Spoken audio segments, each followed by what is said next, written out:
माँ भारती को प्रणाम करता हूँ, आप सबके इस गुरु माता पिता को प्रणाम करता हूँ। बच्चों, आपको ढेर सारा लाइक और सभी लोगों को सुबह की राम राम। बच्चों, आपके पास इस देश के अंदर इतने बड़े बड़े रोल मॉडल्स हैं और उनसे सीखने के लिए इतना कुछ है कि आप अपने व्यक्तित्व, अपनी सोच को संवार सकते हैं, निखार सकते हैं। और विदेशों ने सीखा है, प्रमाण से कह रहा हूं मैं, ऐसे नहीं, प्रमाण से कह रहा हूं कि विदेशों ने सीखा है। चाहे वो लीडरशिप की बात हो, चाहे वो साइंस की बात हो, उन्होंने फिजिक्स इन वेद इस पर बहुत रिसर्च की है। साइंस इन एंशिएंट इंडिया इस पर बहुत रिसर्च की है। मैनर्स एंड एटिकेट्स, मोरालिटी, ध्यान, साधना, मेडिटेशन, एस्ट्रोलॉजी, क्या नहीं सीखा। और मेडिसिन में तो कमाल की बात है। योग आप सब देख ही रहे हैं, आप भी सीख लो बच्चों। देखो, वो सारी सभ्यताएं 300-400 साल पुरानी है, लेकिन उठकर कहां आ चुकी हैं और हम अधोगति की ओर जा रहे हैं, क्योंकि वो उन सूत्रों को सीख गए जिनसे उनकी सभ्यता उठ के खड़ी हो गई और हम उन सूत्रों को भुला रहे हैं। उन्होंने हमें एक रिजेक्शन लगा दिया कि which ever thing belongs to India और what ever concept belong to India, they all are foolish, non scientific, propounded by cabalites. और हम उन्हीं को मान के बैठ गए कि यार भारत में सब ढोंग पाखंड है। ऐसा ही एक चरित्र है श्री कृष्ण का।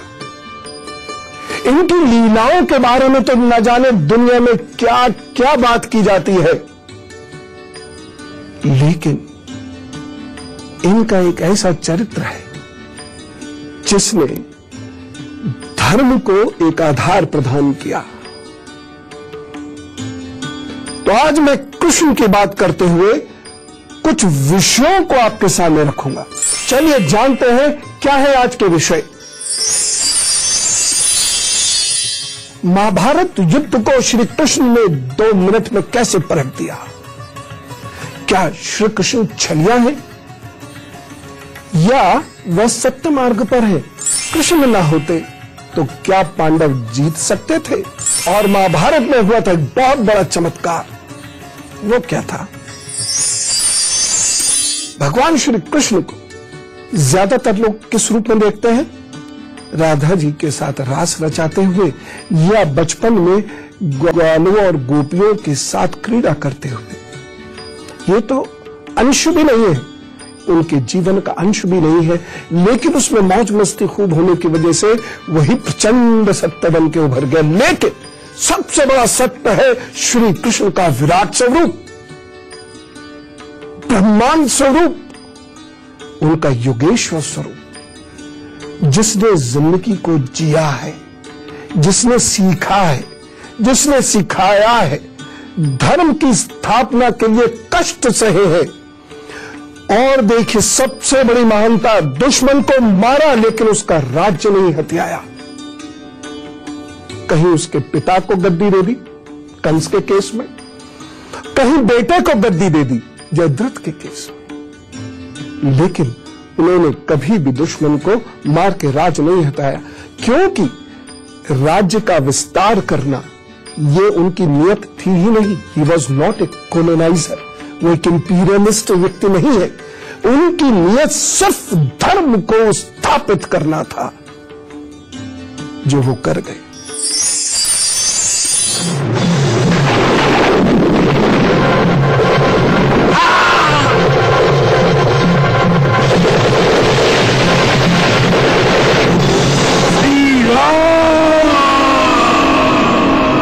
अगर त्रेता युग ने श्री राम की वीरता देखी तो द्वापर युग ने कृष्ण की लीलाएं देखी। महाभारत ग्रंथ में हुए कुरुक्षेत्र युद्ध में कृष्ण ने जमकर लीलाएं दिखाई।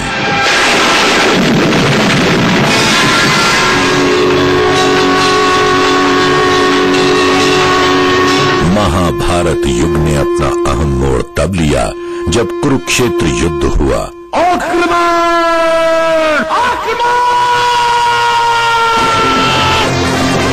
धर्म की जीत के लिए पांडवों और कौरवों में हुआ यह युद्ध इतिहास में हुआ एक ऐसा युद्ध था जिसे जीतने के बाद भी पांडवों को कोई खास खुशी नहीं हुई।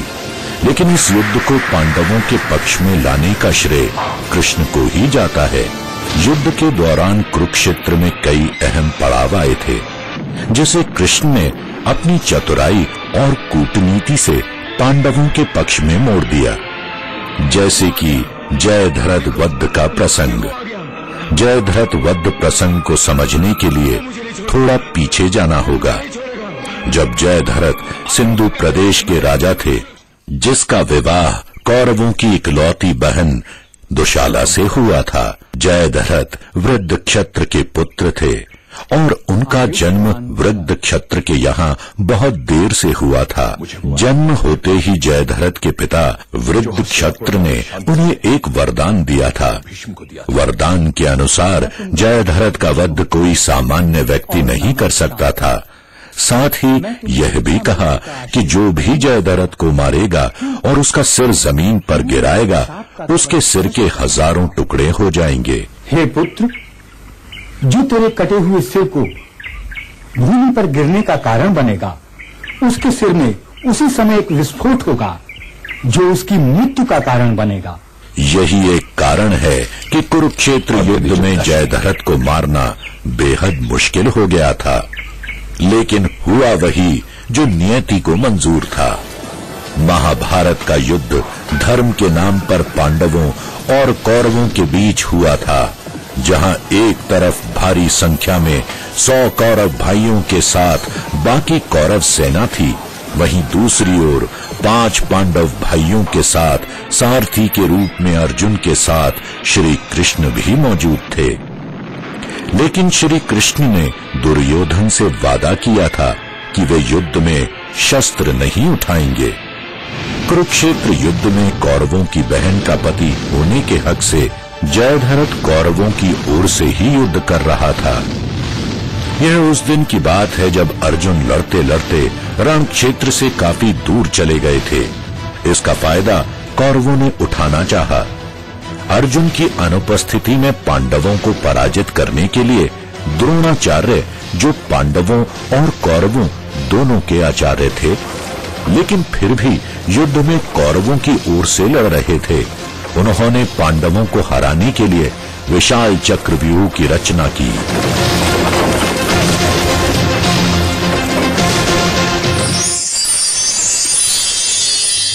भगवान श्री कृष्ण को समझना इतना आसान नहीं।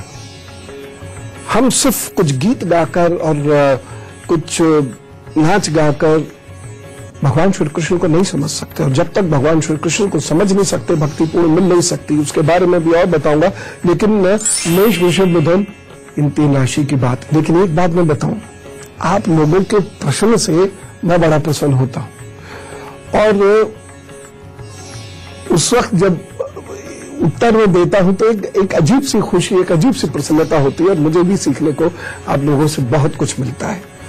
तो भेजिए, बढ़िया बढ़िया प्रश्न भेजिए।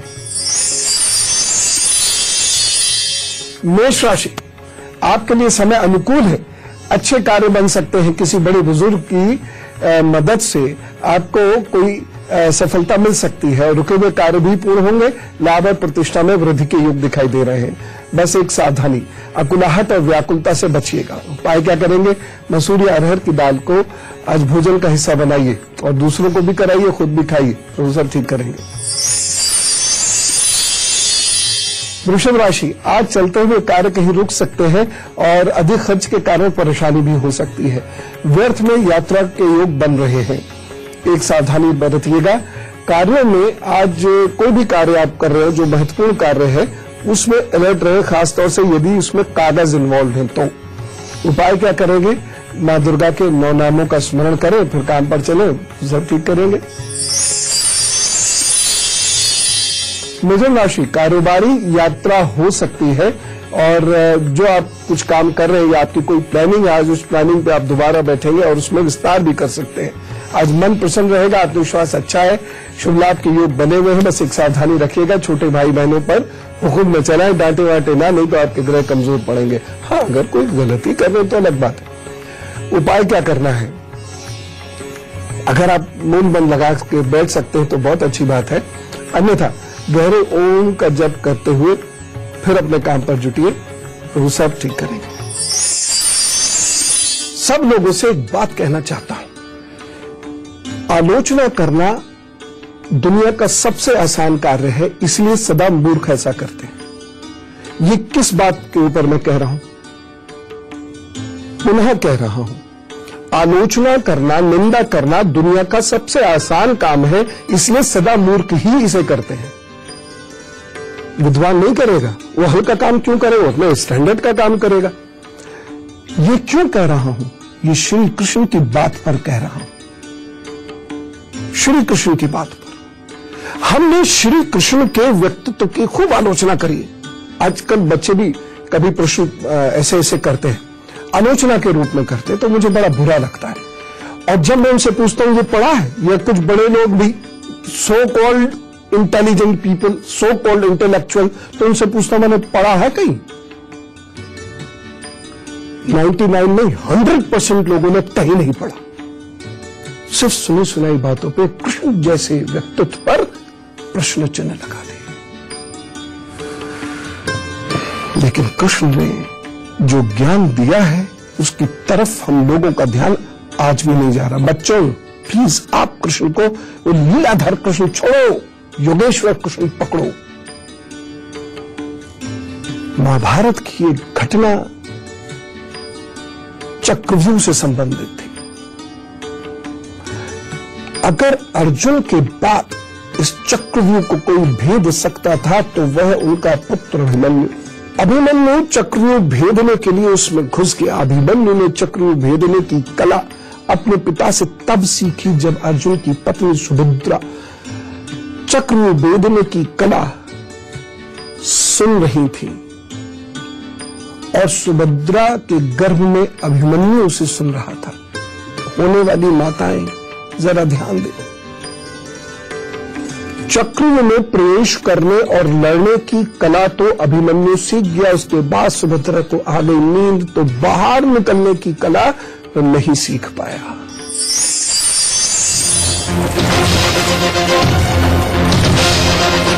जैसे ही वह 7वें और आखिरी चरण पर पहुंचा, उसे दुर्योधन, जयद्रथ आदि 7 महारथियों ने घेर लिया। अभिमन्यु अपने बल से लड़ता रहा और प्रहार करता रहा, किंतु तभी जयद्रथ ने पीछे से निहत्थे अभिमन्यु पर जोरदार प्रहार किया। इस वार की मार अभिमन्यु सह न सका और वीर गति को प्राप्त हो गया।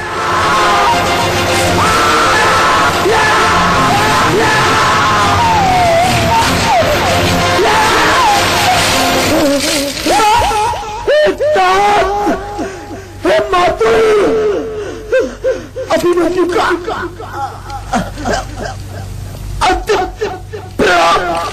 अभिमन्यु की मृत्यु का समाचार जब अर्जुन को मिला तो वह बेहद क्रोधित हो उठा। अर्जुन पागलों की तरह युद्ध के मैदान के बीचों बीच पहुंचा और सबके सामने जयद्रथ को चुनौती दी। चलिए अब मैं कर सिंह कन्या राशि के बारे में आपको बताता हूं, फिर आगे की बात करेंगे। बढ़िया बढ़िया प्रश्न आते हैं, बड़ा मजा आता है सुबह सुबह। कर्क राशि, हर कार्य सरलता पूर्वक संपन्न होगा। नौकरी में उच्च पदाधिकारी प्रसन्न रहेंगे। दिन आपको लाभ देने वाला सिद्ध होगा। अच्छा दिन है, इसमें कहीं कोई संदेह नहीं, इसलिए खूब अच्छे से काम कीजिए अपना। बस एक सावधानी रखिएगा, कोई कदम जल्दबाजी में ना उठाएं। बस उपाय क्या करना है, इष्ट को खीर का भोग लगाइए, स्वयं भी खाइए, दूसरों को भी खिलाइए, और ये खीर दूध चावल की ही बनी हुई हो, बस सब ठीक होगा। सिंह राशि, आज गलत फहमी के शिकार हो सकते हैं। भटकाव जैसी स्थिति बनी हुई है और भाग्य भरोसे रहे तो अच्छे अवसर आप गंवा देंगे। सावधानी, ठंडी खट्टी चीजों से जरा परहेज करिए। उपाय क्या करेंगे, गायत्री मंत्र का जप करें, अपने काम पर जुटे, सब ठीक होगा। कन्या राशि, स्वास्थ्य के प्रति थोड़ी लापरवाही रहेगी। काम बनते बनते रुक सकते हैं, विरोध का सामना करना पड़ सकता है। एक सावधानी बरतें। ससुराल पक्ष यदि है या होने वाला है तो उससे वाद विवाद नहीं होना चाहिए। आपका उपाय क्या करना है, बगलामुखी माता का जप कीजिए और अपने काम पर जुटिए, सब ठीक होगा। अभिमन्यु की इस घटना ने महाभारत का रुख मोड़ दिया। अब महाभारत और ज्यादा आक्रामक होने लगी। अब वहां का खूनी खेल और तेजी से बढ़ रहा था। अब धर्म के पक्ष के लोग और ज्यादा आक्रामक हो रहे थे अधर्मियों पर। यह आवश्यक था, क्योंकि यदि ये ना होता तो यह युद्ध परिणाम विहीन रह सकता था। जयद्रथ को खोजा गया। एक विशेष प्रतिज्ञा अर्जुन ने की। श्री कृष्ण ने उस प्रतिज्ञा की लाज रखी। यदि हम गहराई से देखे बिना यहां श्री कृष्ण जी का विश्लेषण करेंगे, कहेंगे तो है चली आदमी है, तो कपटी आदमी। लेकिन जब हम उस बात का गहराई से विश्लेषण करेंगे तब बहुत सारी चीजें समझ में आएंगी। और जो कर्ण को बहुत महाप्रतापी और ये सब बताते हैं, बड़ा ईमानदार, सच्चा, और उसके साथ बहुत दिक्कतें थी, और उन सारे लोगों को ये जानना चाहिए कि युद्ध के सारे नियम ताक पर रखकर उसने गलत काम किया था। वो सारे लोग तो रावण को भी बड़ा अच्छा कहते हैं कि सीता जी को हाथ नहीं ले रहा, उठा के ले गया तो क्या है। तो इन सब चरित्रों का बहुत व्यंगम और पैनी दृष्टि से विश्लेषण करना चाहिए। आप इस प्रकार सोए रहिएगा। जयद्रथ से अर्जुन बोले, कल युद्ध के मैदान में मैं सबके सामने जयद्रथ का वध करके अपने पुत्र की मौत का बदला लूंगा। यदि मैं सूर्य अस्त से पहले इस प्रतिज्ञा को पूर्ण करने में असफल रहा तो स्वयं अपने प्राण हरकर आत्महत्या कर लूंगा। यह मेरा वादा है सबसे। वत्स, मैं तुम्हें वचन देता हूं कि यदि कल सूर्यास्त से पहले मैंने जयद्रथ का वध नहीं किया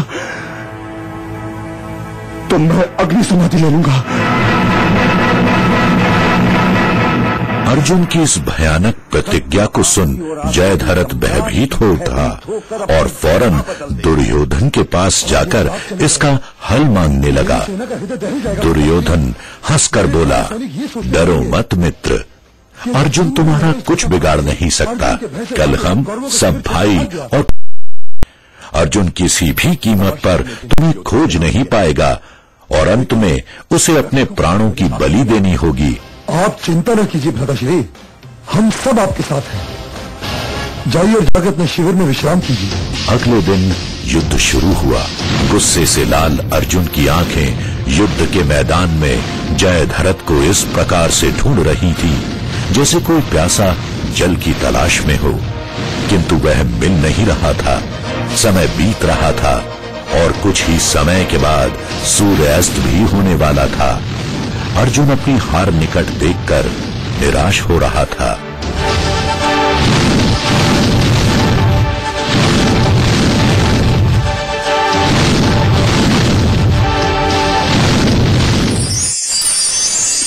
प्रशांत जोशी जी का एक बड़ा सुंदर प्रश्न है। प्रशांत जोशी जी यह कह रहे हैं कि हमारे यहाँ दो प्रकार की शिक्षाएं हैं, श्रुति और स्मृति। इसमें श्रुति परंपरा तो बहुत सुनी जाती है लेकिन स्मृति नहीं, ऐसा क्यों? नहीं प्रशांत जी, ऐसा नहीं है। दोनों ही बराबर रूप से मानी जाती है।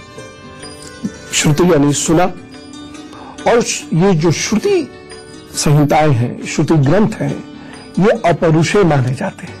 तो वेद की चारों संहिताएं, सभी उपनिषद, ये उसी परंपरा से आते हैं। आरण्यक, ब्राह्मण, ये सारे जो ग्रंथ हैं ये उसी परंपरा से आते हैं। लेकिन स्मृति भी उतनी इंपॉर्टेंट है। सच में स्मृति ग्रंथ क्या है भाई? जितने पुराण हैं वो सारे स्मृति ग्रंथ हैं। 18 स्मृतियां हैं, 18 पुराण हैं। रामायण और महाभारत इतिहास की बात कर रहा हूं। ये स्मृति ग्रंथ है। बताइए इनकी वैल्यू क्या कम है? अब दोनों में अंतर क्या हुआ? स्मृति ऋषियों के द्वारा आगे बढ़ाए जा रहे हैं, श्रुति अपौरुषे है यानी ईश्वर वाणी। दोनों में यह अंतर है। समझे आप? अगर कोई और प्रश्न मन में उपजे तो जरूर लिख भेजिएगा। बहुत सारे लोगों को ये लगता होगा जो प्रशांत जी का प्रश्न है। तो अपौरुषेय मतलब ईश्वरवाणी, जो ईश्वरवाणी है, यानी ऋषि ध्यान में बैठा है, चिंतन में बैठे हैं और वह उनकी साधना के फलस्वरूप वह जो उन्होंने अपने मन में ग्रहण किया, अपने मन के किताब में लिखा और वह उन्होंने आगे बढ़ा दिया, वैसे का वैसा ही, उसमें भाव, स्वर, शब्द, विन्यास कुछ भी नहीं बदला गया। ठीक। दूसरा है स्वयं ऋषियों ने लिखकर आगे बढ़ाया गया, ये स्मृति ग्रंथ है। तो 18 स्मृति ग्रंथ है और 18 पुराण है और रामायण और महाभारत इतिहास रूप, रामचरितमानस नहीं है इसमें। अभी ब्रेक पर चलते हैं। ब्रेक से लौटकर श्री कृष्ण की एक बहुत महत्वपूर्ण बात बताऊंगा, उसके बाद आप श्री कृष्ण पर शक नहीं करेंगे। और दूसरी बात, शरीर की कमजोरी, रक्त ना बनना, फेफड़ों की कमजोरी, सांस का टूटना और विद्यार्थियों के सांस टूटने की वजह से स्टेमिना की कमी होना, कब्ज की कमी, इन सब के विषय में आपको गुरु मंत्र दूंगा।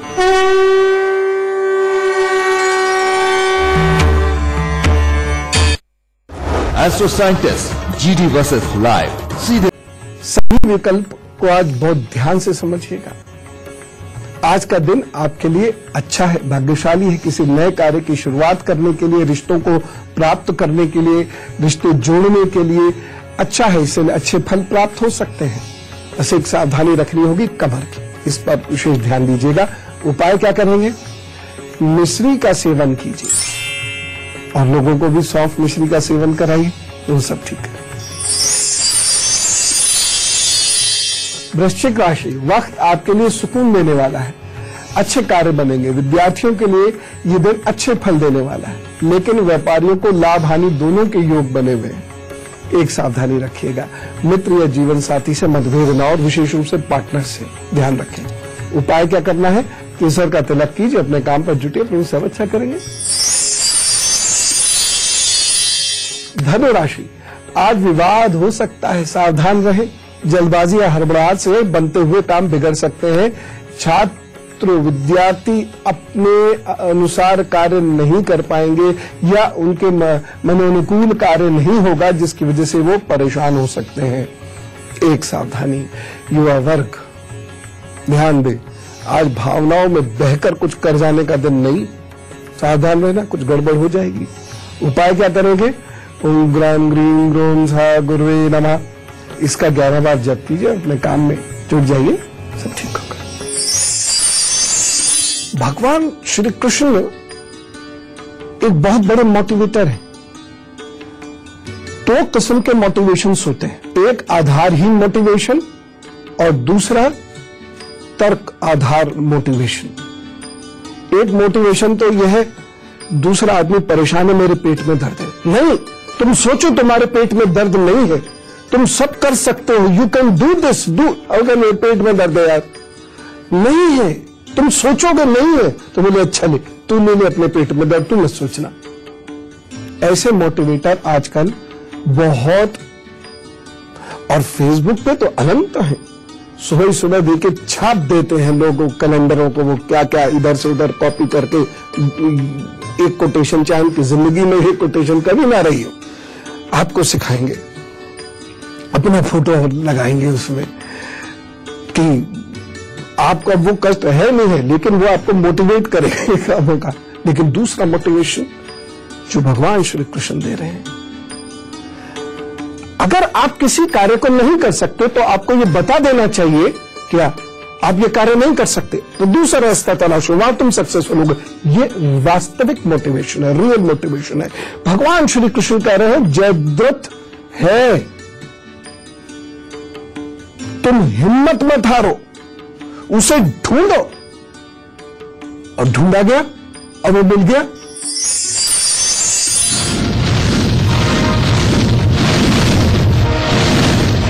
यह सुन अर्जुन में कुछ आत्मविश्वास जागा और वह चिंता सताने लगी। तभी उन्होंने अपना सुदर्शन चक्र उठाया। एक मान्यता है कि कृष्ण सूर्य को छिपाना चाहते थे, लेकिन सूर्य को ढकने के लिए किसी विशाल वस्तु की आवश्यकता थी। इसीलिए उन्होंने अपने सुदर्शन चक्र का सहारा लिया। इसकी मदद से उन्होंने सूर्य सुदर्शन चक्र के पीछे छिपा दिया, ताकि कौरवों को यह लगे कि संध्या हो गई और वह बाहर आ जाएं। जैसे ही रोशनी कम होने लगी तो कौरव खुश हो गए और अपनी सेना के कवच से बाहर आने लगे। अब जयद्रथ भी सामने आ गया था। जयद्रथ और कौरव अर्जुन की हार को अपनी आंखों से देखना चाहते थे, लेकिन श्री कृष्ण की लीला तो कुछ और ही कह रही थी। अपनी हार अपने सामने देख अर्जुन हताश हो गया। तभी सूर्य फिर उदय हो गया। मान्यता है कि ये कृष्ण के इशारे पर हुआ। इस प्रक्रिया को आज सूर्य ग्रहण कहा जाता है। अभी सूर्यास्त नहीं हुआ है पार्थ। वो रहा सूर्य और ये जयद्रथ। जयद्रथ, अभी सूर्यास्त नहीं हुआ। ये युद्ध नीति है श्री कृष्ण की, ये छल छलावा नहीं। श्री कृष्ण ने एक बड़ा सुंदर संदेश गीता में स्वयं दे दिया है, और जिसको हम बहुत सामान्य रूप से समझे तो यह है उसका अर्थ शठे शाठ्यम समाचरेत। ये याद रखिए, शठे शाठ्यम समाचरेत। दुष्ट के साथ दुष्ट का व्यवहार ही करना पड़ेगा आपको। जो जैसा है, स्वयं दुष्ट नहीं होना है। अगर आप हुए तो आपके साथ भी वही होगा जो कंस के साथ हुआ। लेकिन आप परित्राणाय साधु नाम, जो साधु है उसका परित्राण, विनाशायश्च दुष्कृताम, लेकिन दुष्ट का विनाश। गवर्नेंस का यह प्रिंसिपल है।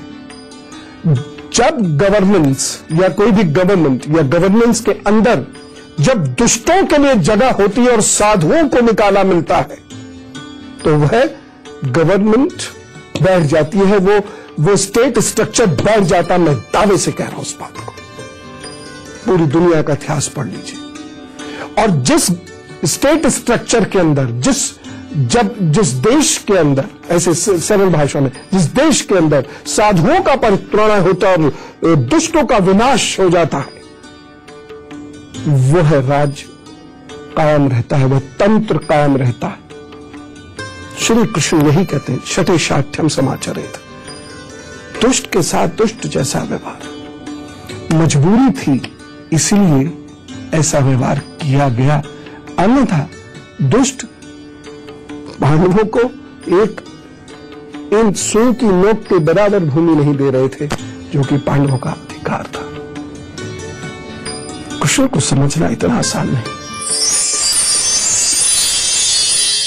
बहुत जल्दी मैं श्री कृष्ण को एक अलग अंदाज में आपके सामने लेके आने वाला हूं। थोड़ा सा इंतजार करिए जरा। फिलहाल मकर, कुंभ और मीन राशि बता देता हूं। मकर राशि, परिवार के लिए समय थोड़ा कमजोर है। कार्यों में विरोध उत्पन्न हो सकता है। लिए गए निर्णय सार्थक सिद्ध नहीं होंगे। एक सावधानी रखिएगा। पुरानी बातों को याद कर क्रोध मत कीजिए। उपाय क्या करना है? दिन को बेहतर बनाने के लिए कुत्तों को भोजन दीजिए, काम पर जुटिए, वो सब ठीक करेंगे। कुंभ राशि, आज बखूबी कार्य करेंगे। कार्यों में लाभ भी मिलेगा। प्रतियोगी परीक्षा में सफलता भी मिलेगी। यात्रा और यात्रा से लाभ का संकेत है। अच्छा दिन है। सावधानी बस एक रखिएगा कि दिन अच्छा रहे। पिताजी की सलाह मानिएगा, पिताजी से प्रेम करिएगा। मन मुटाव हुआ नहीं कि आपकी किस्मत पटरी से उतर नहीं। उपाय, 12 ज्योतिर्लिंगों के नाम लीजिए, स्मरण कीजिए, काम पर जुटिए, सब ठीक होगा। मीन राशि, धन को लेकर कुछ चिंताएं लग रही हैं। रिश्तों की ओर से मन बहुत खिन्न लग रहा है और नए व्यापार की शुरुआत ना करें, ये दिन कह रहा है। भाग्य पक्ष कमजोर है इस दिन, और मुंह और नाक संबंधी कोई परेशानी हो सकती है, ध्यान रखें। सावधानी, इस दिन कैसा भी हो, लोग कैसा भी आपसे व्यवहार करें, आप अभद्र मत होइएगा। उपाय क्या करना है? नीले पुष्प जल में प्रवाहित कर दीजिएगा। अभी फिर जुटिए अपने काम पर, सब ठीक होगा। महाभारत के एक प्रमुख पात्र में पात्र है जरासंध, जो बहुत बलशाली है, बड़ा ताकतवर है। और जरासंध को मारे बिना काम बन नहीं रहा था। अब क्या करें? जरासंध के पास पहुंचना भी बहुत मुश्किल था। वह इतने चक्रों की सुरक्षा में रहता था। कैसे उसको अप्रोच किया जाए? श्री कृष्ण ने फिर से एक नीति बनाई। उसने इस सबसे कहा स्नातक बन जाओ, विद्यार्थी, क्योंकि उस महल में कोई और नहीं जा सकता था। स्नातक लेकिन बिना पूछे पाछे, बिना जांच के प्रवेश किए कर सकते थे। तो इन्होंने कोई हथियार नहीं लिया और ये स्नातक बनके उसके महल में प्रवेश कर गए। और वहां जाकर श्री कृष्ण ने ललकार लगवाई, भीम से लड़ो। और वहां जाके भीम ने जंघा तोड़ के जंघा से उसको मारा, अन्यथा वह मरता नहीं। और जब तक वह मरता नहीं तब तक दुश्मन उपजाता रहता। और वह एक समय ऐसा भी आता, क्योंकि बहुत प्रभावशाली राजा था, कि वो इनकी सेना पढ़ने नहीं देता, उसे कहीं रोक देता। जरासंध का वध इस नीति से करा, ये आवश्यकता थी।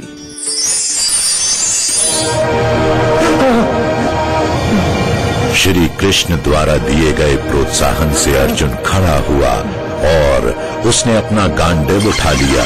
यह देख जयद्रथ भागने लगा, परंतु अर्जुन के निशाने से बचना मुश्किल था। अर्जुन गांडीव चलाने ही वाला था कि तभी श्री कृष्ण ने उसे रोका। वे बोले, यदि तुमने जयद्रथ का मस्तक उसके पिता की गोद में गिरा दिया तो स्वयं वृद्ध शत्रु के सर के 100 टुकड़े हो जाएंगे और तुम बच जाओगे। श्री कृष्ण की आज्ञा अनुसार अर्जुन ने यही किया। उसने अपना गांडीव उठाया और कुशलतापूर्वक उसे छोड़ दिया। आकाश में उड़ता हुआ गांडीव जयद्रथ का सिर काटते हुए हवा में उड़ाकर ले गया और सीधा जयद्रथ के पिता की गोद में जा गिरा। तप में लीन जयद्रथ के पिता अचानक उठ खड़े हुए, जिसके कारण उनकी गोद से जयद्रथ का मस्तक धरती पर गिर गया। मस्तक के गिरते ही जयद्रथ के पिता के सिर के हजारों टुकड़े हो गए। इस प्रकार अपने पुत्र को दिया हुआ वरदान स्वयं उन्हें ही भारी पड़ गया। जयद्रथ का वध कर इस प्रकार से अर्जुन ने अपनी प्रतिज्ञा पूर्ण की। और अब हम में से कुछ लोगों का जन्मदिन है, तो चलिए जरा जोरदार तरीके से कहिए, wish you very happy birthday. अच्छा एक बात बताइए, जब मैं हैप्पी बर्थडे या राम राम कहता आप लोग करते भी हैं? तब नहीं मतलब की बात ढूंढते हैं। कर लिया कीजिए।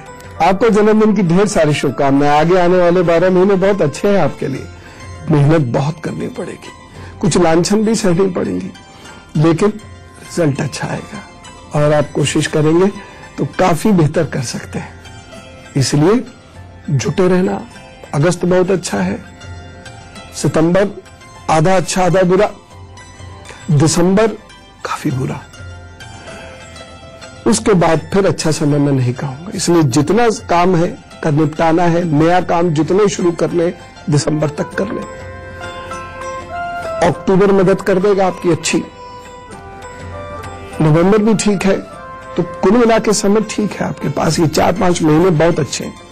उसके बाद बहुत सोच समझ कर चलना होगा और बहुत मजबूरी में ही कहीं पैसा लगाइएगा। उपाय क्या करते रहना होगा? पहली चीज, रोग से बचने के लिए ठंडी चीजों का परहेज। दूसरा उपाय, सोमवार और शुक्रवार को दही का दान। तीसरा उपाय, अधिकाधिक श्वेत अथवा पीत वस्त्र पहने, व्हाइट या येलो ज्यादा से ज्यादा। चौथा उपाय, माता पिता के चरणों में रहें और बहुत इज्जत करें और उनकी सलाह से कार्य करें। पांचवा उपाय, बड़े भाई या बहन का कार्य यदा कदा करते रहा करें, पूछ पूछ कर करें, और वो जो दे दे वो तो शर्माते हैं, उसे दौड़ दौड़ कर करिएगा।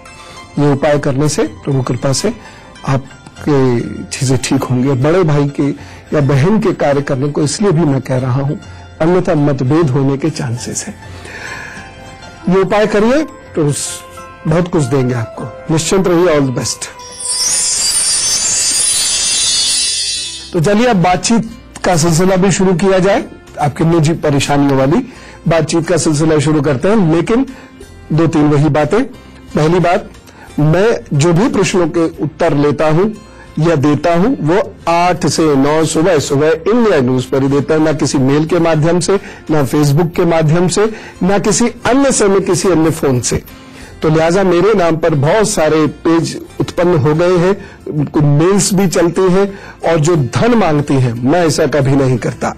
एक तो कोई जीमेल चलाते हैं, उसमें आप प्रश्न भेजिए, फिर वो आपको पूजा बताएंगे, पवन जी ने कहा ये पूजा करा और मैं कर लूंगा और इतने 1000 रुपया। भैया हम तो कभी ऐसा नहीं करते, हम तो प्रभु से सिर्फ आपकी शुभकामना मांगते हैं, प्रभु दे देते हैं।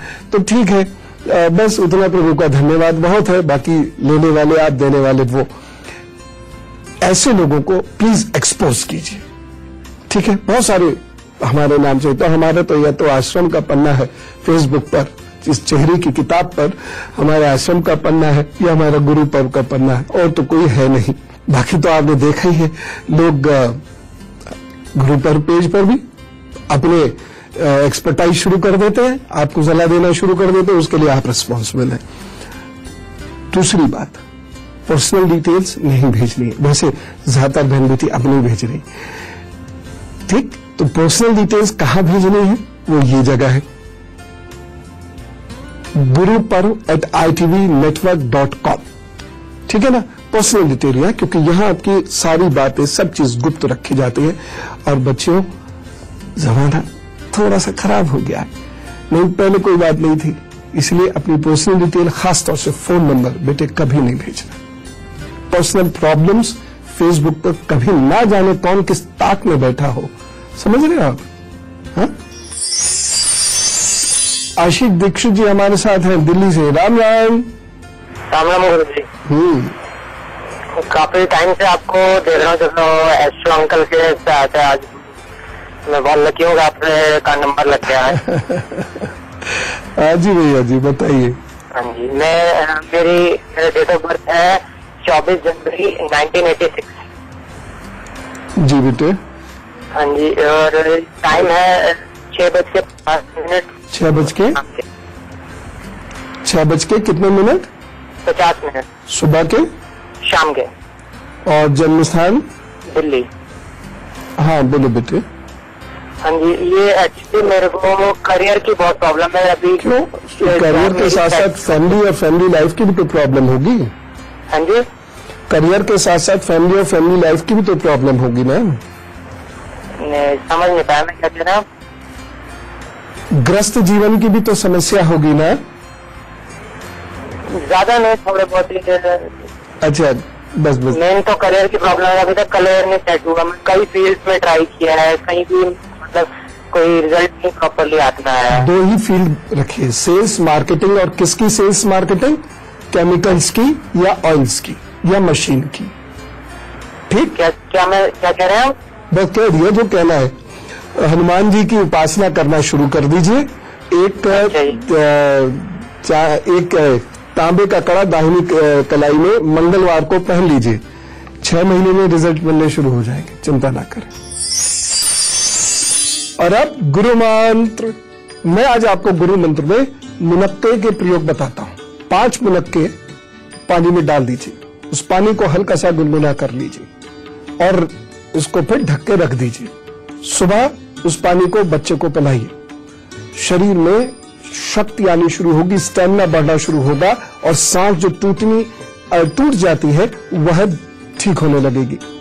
बच्चे को बहुत तेजी से दौड़ना भागना चाहिए। बच्चे के बड़ों को भी करना, तो सभी को दौड़ना भागना तो सभी को चाहिए, लेकिन शरीर में शक्ति की कमी या सांस टूटने की वजह से ऐसा कर पाना कभी कभी मुमकिन नहीं हो पाता। ये उपाय करने से आपको लाभ होगा। यदि आपको कमजोरी की वजह से या किसी भी अन्य कारण की वजह से चक्कर आते हैं तो 25 ग्राम मुनक्का लीजिए और उसे तवे पे थोड़ा 3-4 दिन में ही आप अपने अंदर शक्ति और स्फूर्ति महसूस भी करने लगेंगे। और यदि गर्दन की वजह से बहुत चक्कर आते हैं तो यही मुनक्का जो तवे पे रख के हमने गर्म किया है उसमें गाय का घी भी हल्का सा लगा दे। गाय का घी लगा दे, उसको सेक कर उतार ले और फिर सेंधा नमक डालकर खाएं। तो वो चक्कर भी इससे कंट्रोल होने लगते हैं। एक और चीज, कब्ज नाशक है ये जबरदस्त तरीके से। जिन लोगों को कब्ज की दिक्कतें, खासतौर से युवाओं पर, बच्चों पर, तो ये बहुत तेजी से काम करता है। दूध में रात में 5-7 मुनक्के भिगो कर रख दीजिए और सुबह वो मुनक्के हल्का सा गुनगुना दूध करें और मुनक्के खा लें, फिर वही दूध पी भी लें। धीरे धीरे धीरे धीरे ठीक हो जाएंगे। यदि सुबह आप पे समय कम होता है, आपको स्कूल या कॉलेज या ऑफिस जल्दी निकलना है, तो ये रात को खा के सोया करें, यानी शाम को भिगो दें दूध में और रात को सोने से पहले आधा कप दूध उसको हल्का सा गुनगुना करके मुनक्के खाकर दूध पी लीजिए। सुबह गुड मॉर्निंग होगी। श्री कृष्ण ने जो किया वो धन की रक्षा के लिए किया और हम बहुत शीघ्र जिस चीज को हम जानते नहीं है उस चीज का विश्लेषण करने का अधिकार हमें नहीं। मैं बहुत सारे शिष्यों से, विद्यार्थियों से भी कहता हूं कि आप बहुत जल्दबाजी में आके अपने गुरु का या अपने टीचर का विश्लेषण करते रहते हैं। अभी आप उस लायक कहां? तो विश्लेषण वही कर सकता है जो बराबर की स्थिति पे आके खड़ा हो या ऊपर की स्थिति में हो। तो एकदम नीचे की स्थिति में भगवान श्री कृष्ण का विश्लेषण न करके हम पहले बहुत गहराई से बातों को सुने, सीखे, समझे, तब समझ में आएगा कि श्री कृष्ण ने युद्ध में जो नीतियां बनाई और उस पर पांडवों को चलाया वह कितनी तात्विक है, सात्विक है। कुछ ढेर सारी बातें आज हमने की, बहुत अच्छे अच्छे प्रश्न आए। अब मैं आप लोगों के लिए दुआएं करता हूं, प्रभु आपको बहुत खुशियां दे। आज चले, बहुत सारा काम करना है। राम राम, नमस्कार और भारत माता की जय।